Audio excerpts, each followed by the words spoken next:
Hey guys, welcome back to the Distinction Factory where we make our mark. So today we're going to be looking at missed payments for a loan and how we handle them.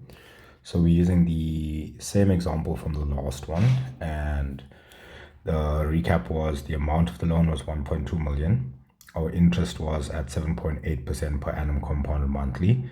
The repayment period was 20 years. Installment we calculated in our second video, and the balance on loan after 15 years was calculated in our third video.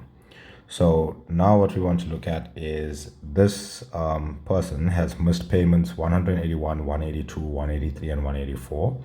And we want to determine the new installment to still pay off the loan within the original 20-year period. So we've got our three steps here in order to handle this situation. The first one is to calculate the balance on loan until the last payment. We have already done that, where we've calculated the balance to be 489,991,66.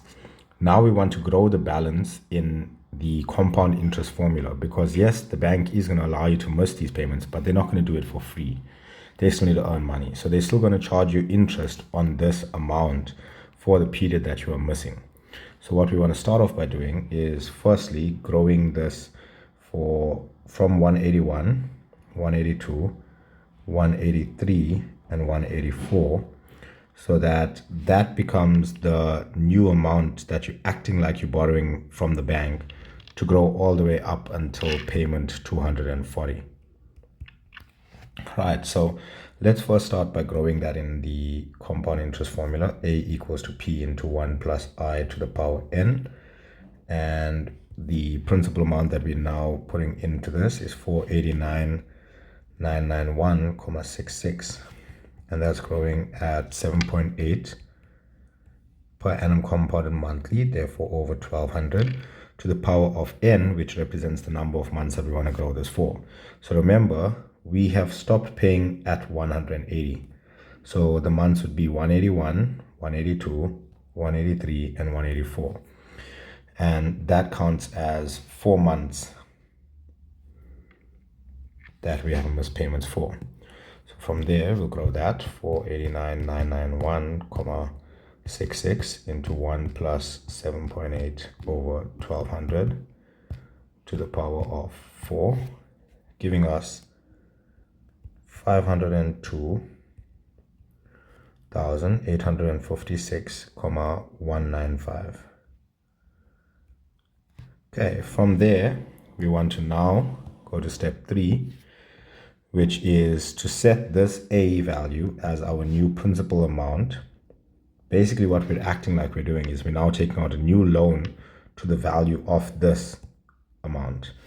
And we want to now figure out what X would be. So we now want to calculate X. And if you missed out on the algebra, you can always check back to our first video on how to calculate the installment. So here, we're using our PV formula, X into 1 minus 1 plus I to the power negative n all over I. Our principal value is now the 502,856,195. X is our unknown. And then our interest rate, 7.8 over 1200.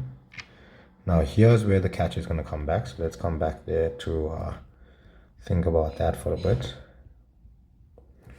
Right, great. So we've already set PV as equal to A, and we're now making our way down to changing N accordingly. So here now we are going to act like we've taken a new loan out at 184, and that means we are only going to be paying 185 all the way until 240. So what we can now do is work out that difference to work out how many installments we want to finish this off in, and that's 56. So now we set N as 56, and we now want to go and solve for X. So you can check the algebra in the first video of how to solve for your installment. And here I'm just quickly doing it in one step.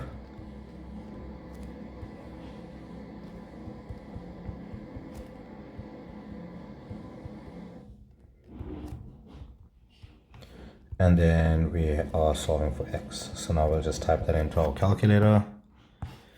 And this comes out as 502,856,195 into 1 minus 1 plus our interest rate.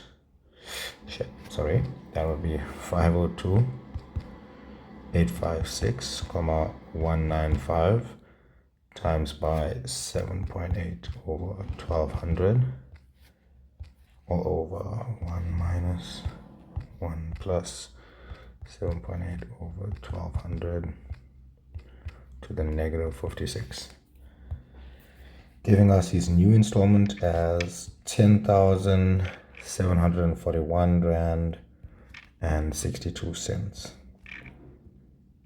Okay, great.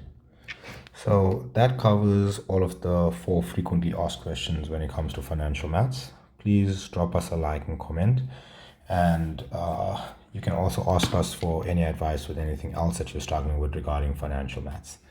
Cheers, till the next one.